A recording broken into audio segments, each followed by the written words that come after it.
O senhor pode falar seu nome completo? Luiz Eduardo da Rocha Soares. O senhor vai ser ouvido como testemunha, ação penal 501-3130-08-2019-404-7000, que é movida pelo Ministério Público Federal contra Fernando Migliaccio da Silva, Olívio Rodrigues Júnior, Paulo Vieira de Souza e Samir Assad. Arrolado, o senhor foi como testemunha pelo Ministério Público Federal. O senhor é colaborador? Sim. Então, inicialmente, como testemunha, tem o dever de dizer a verdade do que souber e for perguntado, sob pena do crime de falso testemunho. Também, em consequência da colaboração, o senhor tem o compromisso de relatar toda a verdade que o senhor sabe a respeito dos fatos, sob pena de uma eventual violação do seu acordo e uma consequência para o senhor, perfeito? Perfeito. O Ministério Público Federal pode perguntar? Obrigada, excelência. Boa tarde, senhor Luiz Eduardo. Boa tarde. O senhor pode detalhar um pouco, por favor, do seu histórico com o Grupo Odebrecht, quando o senhor começou a trabalhar, como eram os seus serviços? Sim. Eu entrei no Grupo Odebrecht através da Companhia Brasileira de Projetos e Obras em São Paulo, CBPO Engenharia, em 1989. Fiquei trabalhando em São Paulo, na CBPO Engenharia, até 2004, quando eu fui transferido para o Chile, pela CBPO, trabalhando no Chile por 3 anos. Já no Chile passei da CBPO para a consultora Norberto Odebrecht, a CNO. Logo fui para Argentina, Buenos Aires. Depois de Buenos Aires eu fui trabalhar em Angola, também tudo pela CNO, já era uma empresa... Era sempre o mesmo cargo? Desculpa interromper. Sim. Sempre a mesma função que o senhor desempenhava? No caso, quando eu comecei numa controladoria, passando depois a gerente de operações, gerente de contabilidade gerencial, e no exterior sempre como o gerente administrativo e financeiro das unidades, Chile, Argentina, e em Angola, o gerente, diretor do parque operacional da Odebrecht em Angola. Desculpa, só para objetivar um pouco, o senhor chegou a trabalhar diretamente no setor de operações estruturadas? Eu vou chegar lá. Pronto, vamos então, desculpa, vou fazer um salto aqui. Em que ano o senhor começou a trabalhar nesse setor? Eu gostaria de saber especificamente das atividades desse setor. Pois não. Eu, voltando para o Brasil, ainda fiquei como tesoureiro internacional durante um tempo, e a partir de 2006 fui instado a participar desse setor de operações estruturadas, tendo ficado até meados de 2014, quase final de 2014. Aí eu saí desse setor e fui transferido para os Estados Unidos, onde eu saí da empresa em 2015. No setor de operações estruturadas, né, que eu desde o começo participei da montagem desse setor e fiquei durante todos esses anos, de 2006 a 2014, na coordenação, junto com os coordenadores desse setor. Quais eram os coordenadores junto com o senhor? O principal pessoa, o responsável era o Roberto Silva. No segundo nível tinha eu e Fernando Migliaccio da Silva, e no terceiro nível a Ângela Palmeira e Maria Lúcia Tavares. Certo. E como era, enfim, quais eram as atribuições do setor e como ele operava de fato? O setor foi criado basicamente para tratar dos pagamentos não contabilizados da empresa, né? Pagamentos não contabilizados, todos aqueles que não passavam pela contabilidade oficial, logicamente, e para fazer os pagamentos ilícitos da companhia. Certo. E como era a organização desse setor? Como era que os senhores trabalhavam e organizavam esses pagamentos? Bom, o setor ele foi moldado de uma forma onde não sabíamos os nomes das pessoas, os beneficiários finais dos pagamentos. Tinha um sistema onde eram imputados dados por uma pessoa, onde eram colocados qual era o valor, qual era o codinome que devia ser pago, como devia ser pago, se era no Brasil ou se era no exterior, se fosse no Brasil qual era a cidade, se fosse no exterior qual era a conta corrente. E isso era tratado diretamente dentro do sistema e tratado pelas duas moças do terceiro nível, a Ângela Palmeira na parte do exterior e a Marília Lúcia Tavares na parte do Brasil. Tá, era o único sistema que era operado? Qual era o nome? Esse sistema onde eram feitos tratados os pagamentos era o MyWebDB, né? Era um sistema que era extraído de um sistema Oracle que já existia chamado MyWebD, que nós adaptamos para trabalhar somente para o setor de operações estruturadas, como se fosse uma contabilidade desses pagamentos. Concomitantemente, em 2007, por aí, nós tínhamos um problema de comunicação e nós desenvolvemos não um sistema, mas um cliente-servidor chamado DrawSys, onde o principal foco dele era a guarda de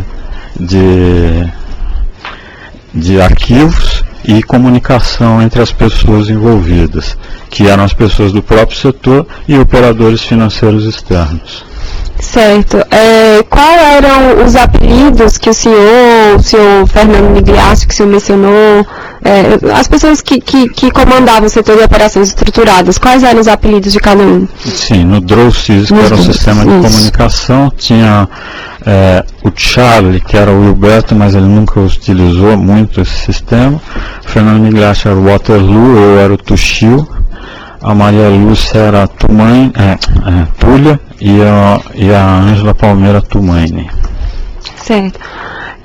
O senhor mencionou que o setor foi pensado de uma forma que não se soubesse quem era o beneficiário final dos pagamentos. Sim. Então quem é que tinha esse controle, assim, na negociação do pagamento e a identificação do beneficiário final? Sim, na verdade, o contato entre o agente público ou a pessoa beneficiária que iria receber com a empresa era feito diretamente pelo diretor superintendente ou diretor de contrato envolvido na negociação com essa pessoa. Ele combinava isso, que esse diretor superintendente, com o seu líder empresarial, que tinha o poder de aprovação. Ele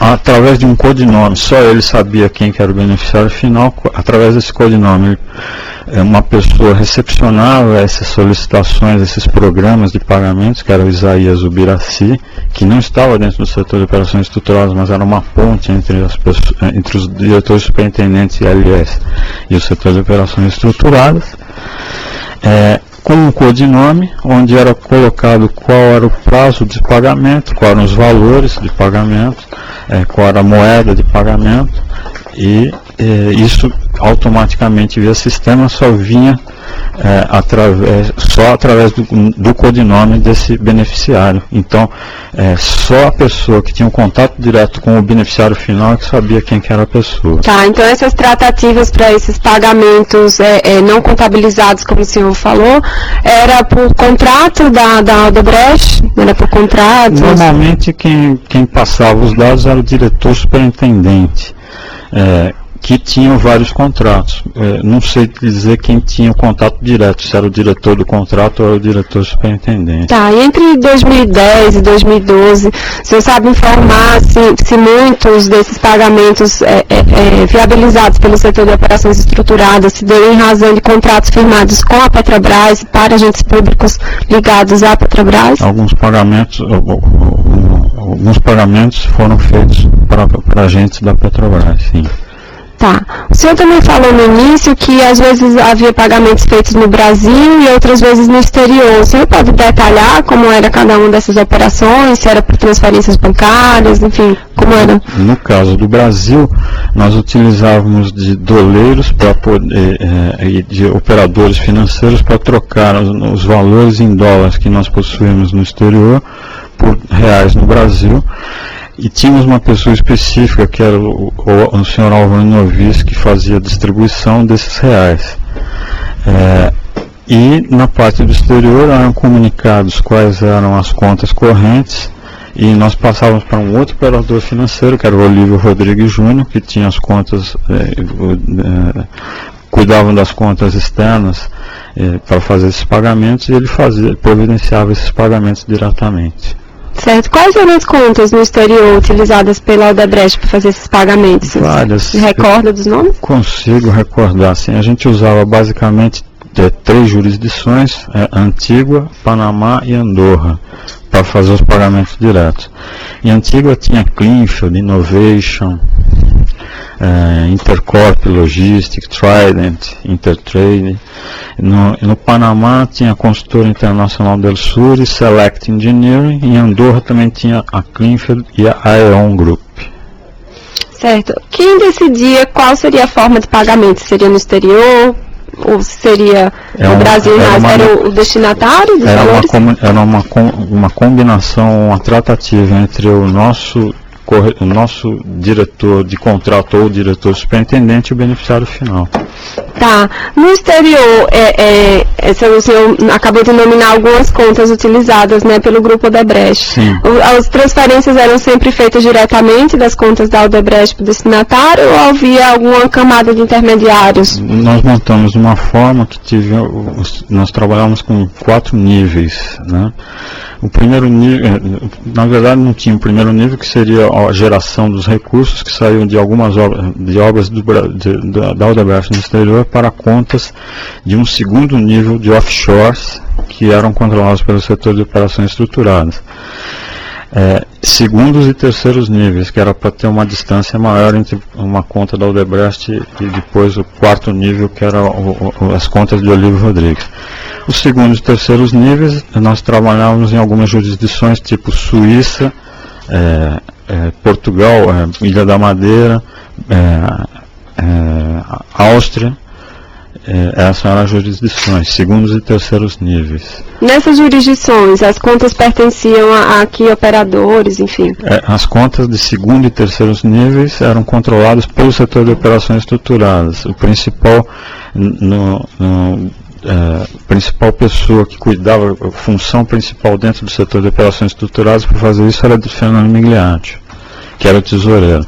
A minha função era buscar alternativas para abrir novas estruturas e cuidar de pagamentos especiais ou de alguma coisa específica mais complicada que precisava do nosso apoio. E as contas de 4º nível, que faziam os pagamentos diretos aos beneficiários finais no exterior, ou para os doleiros que iam prover os reais no Brasil, eram controlados por Olívio Rodrigues, naquelas jurisdições que eu falei. Certo. Quais eram os doleiros com os quais o setor de operações estruturadas trabalhava? A geração de caixa, de caixa livre no Brasil em reais, a gente trabalhou sempre com o Juca, que era o Vinícius Claret, que trabalhava com Daniel Messer desde o princípio, dos primórdios, e depois também nós trabalhamos com o Rodrigo Tacla Duran. Eles eram os principais provedores de reais para a nossa estrutura, esses reais eram entregues a Álvaro Novis para fazer a distribuição, porque ele tinha uma facilidade, tinha estrutura para fazer isso de uma forma mais confiável para nós. Tá, o senhor, quando descreveu a participação do Juca, do Vinícius Claret, falou que ele era doleiro. E o Rodrigo Tacla Duran, como ele chegou na estrutura, assim, como iniciou a relação dele com o grupo da Odebrecht? Rodrigo Tacla Duran veio através de uma operação específica que a gente necessitou em 2010, que nós estávamos com uma dificuldade de ter reais a partir do mês de agosto, setembro de 2010, porque era um ano de eleições majoritárias no Brasil. Então, a necessidade de caixa 2 ou valores em reais, em espécie, era muito difícil. Nós tínhamos uma pessoa que trabalhava conosco, que era Samir Assad, conhecíamos Samir Assad, que nos apresentou também o seu irmão Adir Assad para poder prover esses recursos, disse que tinham recursos suficientes para nos ajudar. Então, só desculpa interromper, mas para deixar claro, então foi em 2010, o senhor Samir Assad apresentou ao grupo tanto o Rodrigo Tacla Duran como o Adir Assad. para fazer essa geração. Fomos visitar o Adir Assad, junto com o Samir Assad, no escritório da Adir Assad, e estava lá Rodrigo Tacla Duran, que ia passar a ser a pessoa, que era a pessoa que ia ser responsável por recepcionar os dólares correspondentes aos reais que seriam entregues para nós naquele período. A partir desse momento... Desculpa, o senhor Rodrigo ia recepcionar os dólares correspondentes. Os dólares que nós tínhamos em nossas mãos. Tá, então ele ia receber isso no exterior. Ele passou contas para receber esses valores, para fazer a operação de cabo, e nós recebemos os reais. Tá, o senhor se recorda dos nomes das contas do senhor Rodrigo? Nesse caso específico, em 2010, foi a Vivosante e Gevetel, principalmente, que eu me lembro. Uhum. Após isso, ele passou a ser uma pessoa que passou a ser de nossa confiança, porque o negócio funcionou bem, e ele passou a trabalhar junto ao setor de operações estruturadas de forma mais efetiva, não diretamente ligado mais ao Samir ou ao Adir Assad, mas diretamente junto com não seria um doleiro, um operador chinês chamado Wu Yusheng, e onde que eles proviam os reais para o setor de operações estruturadas contra operações via cabo que nós dávamos em dólares no exterior, principalmente em contas do Rodrigo Tacla Duran em Antigua, basicamente em Antigua, no banco Minor Bank Antigua, que nós tínhamos nosso movimento basicamente lá. Tá, e essas operações com esse novo doleiro que você mencionou, o Wu Yusheng? Começando em 2011, acho. O Wu Yusheng era um conhecido do Olívio Rodrigues e Marcelo Rodrigues, que eram operadores nossos. O Marcelo Rodrigues é irmão de Olívio Rodrigues, e que conhecido deles, e ele foi apresentado ao Rodrigo Tacla Duran e também ao Vinícius Claret para poder ajudar a buscar reais. Tá, ele trabalhava da mesma forma que o senhor Tacla Duran. Ele trabalhava na recepção, ele tinha um contato com os chineses da 25 de março que tinham um volume excessivo de reais e tinham interesse em trocar por operações cabo. Tá, essas pessoas, assim, o senhor Tacla Duran, o senhor Wu, eles também tinham codinomes no sistema? Sim, o Rodrigo Tacla Duran, tanto era o Black Z, e o Wu Yusheng era o BMW 135, se eu não me engano. Certo. O senhor Wu também operava com contas em outras jurisdições? Ele tinha as contas dele basicamente em Hong Kong, e por nossa indicação, ele abriu várias contas no Minor Bank Antigua. Tá, então os senhores também transacionavam entre as contas do Grupo Odebrecht com as contas do senhor Wu no exterior? Seria, na verdade, para operacionalizar o dólar cabo. As contas de Olívio Rodrigues com a de Wu Yusheng. Sempre procurando fazer dentro do próprio banco do Minor Bank Antigua para não ter problemas de compliance, então as transferências eram internas. Certo. E em relação às operações com o senhor Adir Assad, Samir Assad, o senhor pode detalhar um pouco mais como eram? Eu me lembro muito bem dessa operação básica que foi em 2010, que foi uma operação grande, acho que entre 90 e 100 milhões de reais, que eu não me lembro o valor correto, mas é quase 100 milhões de reais. E esses 100 milhões foram transacionados só em 2010 ou no período de 2010 até mais à frente? Eu acho que nós recepcionamos os reais em 2010 e os dólares foram pagos em 2-3 meses em próprio 2010. Que deve dar alguma coisa em torno, não sei quanto que era o dólar naquela, não posso me recordar. Mas depois pode ter passado alguns meses em 2011 também, mas isso eu não me recordo. Depois o Adir Assad e Samir Assad, a gente continuou fazendo operações, e inclusive eles tinham um codinome, eram operações Esfirra e Kibe, né, por eles serem libaneses. Tá, havia uma distinção de qual dos dois era Kibe e qual era Esfirra, ou as operações eram todas misturadas? Eu não me recordo quem era o Esfirra e quem era o Kibe. Não, para saber se tinha uma diferenciação, né? Se havia uma separação ou se os irmãos eram tratados como sempre o mesmo parceiro comercial, na verdade. Eu acho que eram separados, mas eu não sei quem era o Esfirra e quem era o Quibe, não posso me recordar agora com certeza. Né? Quem fazia essas operações era tratada mais por Fernando Migliatti. Era isso que eu ia perguntar. Então eles se reportavam mais diretamente ao seu Fernando Migliatti. Eram tratadas essas operações diretamente com o Fernando Migliatti. Minha função, eu viajava muito, porque, como ele comentava, a minha principal atividade era buscar novas alternativas, novos bancos. Então eu ficava muito tempo fora. E ajudava mais o pessoal no exterior do que o pessoal no Brasil. Certo. O senhor sabe dizer qual a origem desse dinheiro que cada um desses operadores levantavam? Qual? Por exemplo, o senhor Rodrigo Tacla Duran, como ele fazia, porque o senhor falou em alguns que eram doleiros, outros que o senhor Vuiu conseguia reais em espécie com comerciantes da 25 de março, o senhor Rodrigo Tacla Duran, o senhor tem conhecimento de como ele... Do Rodrigo Tacla Duran, nessa primeira operação, esse dinheiro, o provimento desses quase 100 milhões de reais foram através do Adir Assad e do Samir Assad. E o Rodrigo Tacla Duran foi o responsável, indicado por eles, para recepcionar os dólares que nós tínhamos que dar em troca a esses reais. Tá.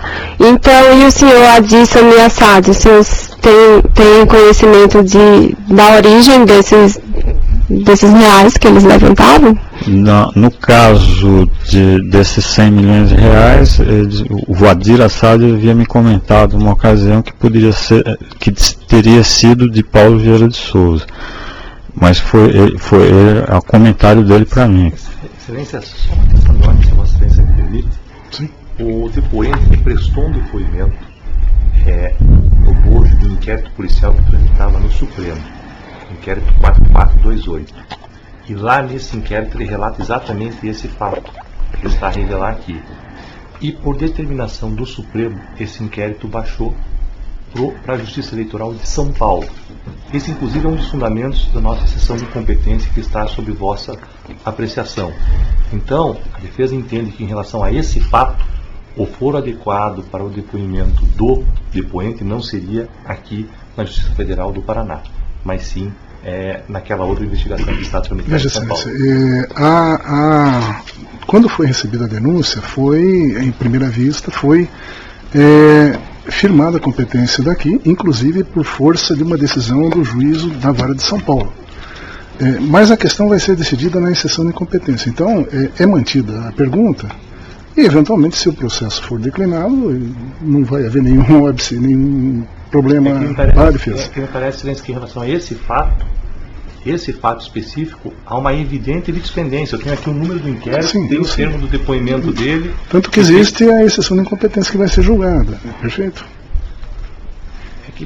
É que a partir daí, Excelência, então qualquer fato pode vir para cá. Não, na verdade não é qualquer fato. Há toda uma construção em torno da competência a partir do juízo. Sim, perfeito. Determinando que esse fato tem que ser investigado pela Justiça Eleitoral de São Paulo.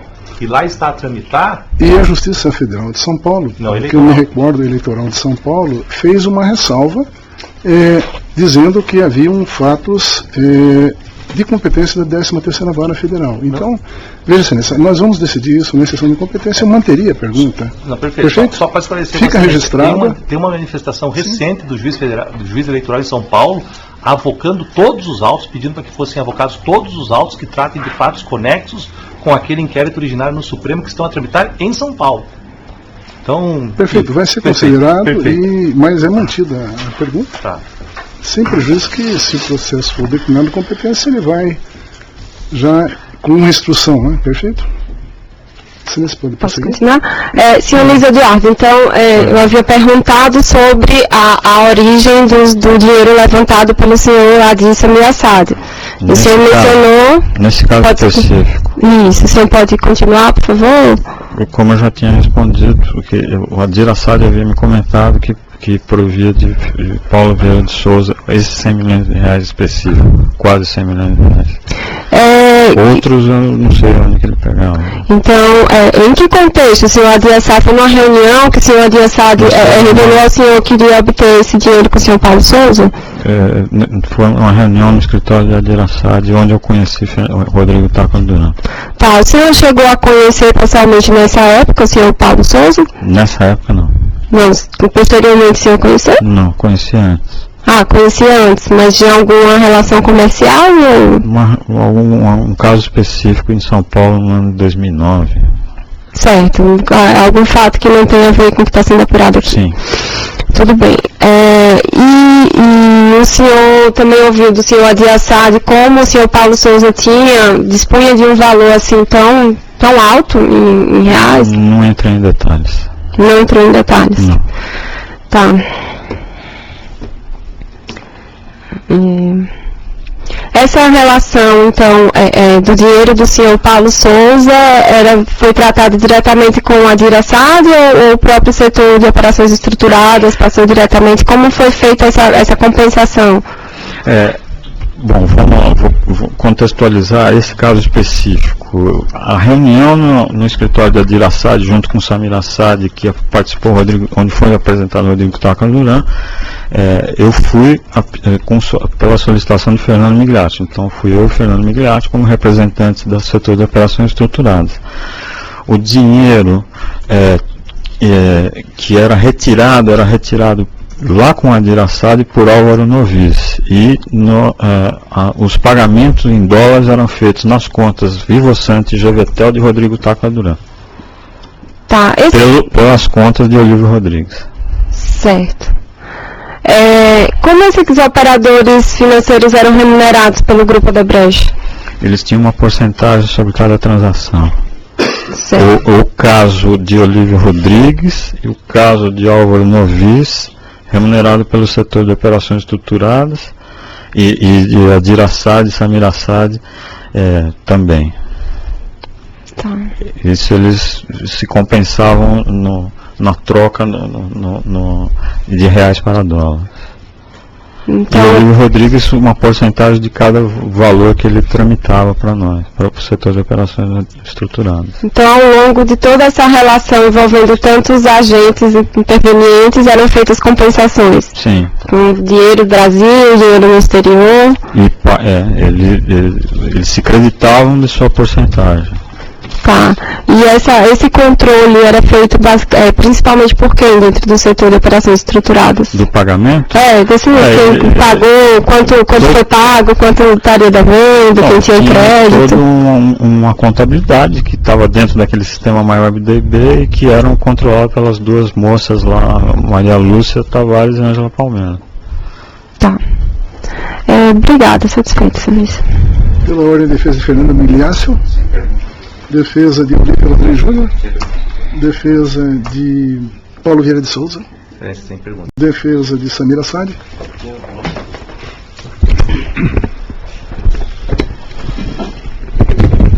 Boa tarde, Xará. Boa tarde. Como vai? Tudo jóia. Eu sou advogado do Samir Assad. Eu só queria perguntar para o senhor, consta dos autos uma planilha do sistema Drauzio que constava as operações. Foi o senhor que forneceu para o Ministério Público essa planilha? Planilha... Você teria... Qual a planilha? O anexo 117. 117 é o anexo à denúncia. Eu posso olhar a planilha? Já lhe mostro. Obrigado. Infelizmente não a trouxe. Eu só... bem. Desculpa, Bruno. Não imagino. Fosse aquilo que foi fornecido pelo 117 eu não está aqui provavelmente. É uma planilha que constam 67 operações denominadas Kibis-Firra. Não foi eu que forneci. O senhor alimentou essa planilha? Não. Tá. Operações, o senhor já chegou a comentar um pouquinho que não sabia se eram juntos ou separados, mas para que fique, eu precisava... Como eu respondi para a doutora, procuradora, quem cuidava das operações Kibespia era o Fernando. Tá. Eu não me metia muito. Eu conheci aquele caso específico, essas pessoas, e como eles estavam, principalmente o Samir, sempre na Odebrecht, falando com o Fernando, eu sempre via ele. Né? Tá ótimo. Muito obrigado, viu? Boa tarde. Tá bom. Pela ordem, a defesa do Samir Assad, Vossa Excelência, né? Encerrei, Excelência. Então, está encerrado o seu depoimento, o senhor está dispensado já. Obrigado, boa tarde. Obrigado, boa tarde.